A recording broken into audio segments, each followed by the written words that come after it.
Hello, everyone. Today we'll be going over the events of March 5th, 1770, known as the Boston Massacre. So, a brief summary of this event is that a group of British troops fired upon and killed 11 civilians who had begun to protest and riot in Boston. The trial resulted in the acquittal of 6 of the 8 soldiers involved, with the remaining 2 being convicted of manslaughter. So the cause of the people's protests and riots had been a group of laws enacted by the British government that increased the taxation of the people in America. With the lowering sales of domestic products and the increased taxes, people were unable to earn a fair wage and take care of their households. So with this, the pot had begun to boil.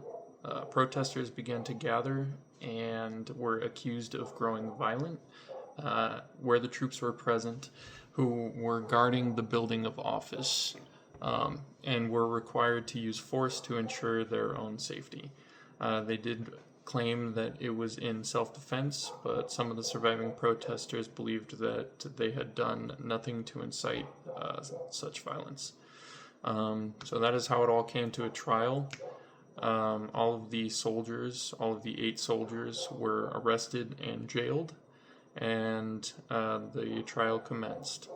So John Adams was heading the defense of the troops, and Robert Payne headed the prosecution.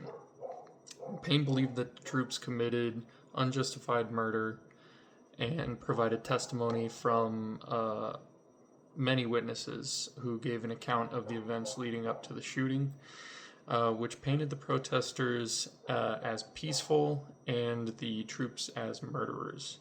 Adams believed not necessarily the exact opposite, but Adams believed that the troops had a right to defend themselves, and picked apart the testimonies of the prosecution.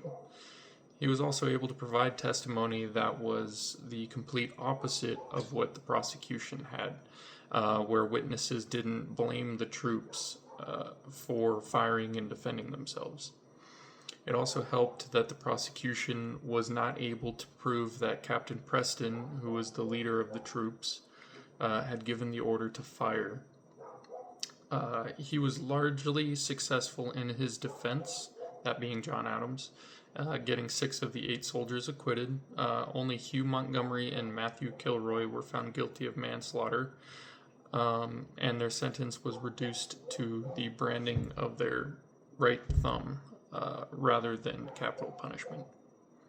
So this event began to paint a picture for America for fighting for their independence from the British Empire.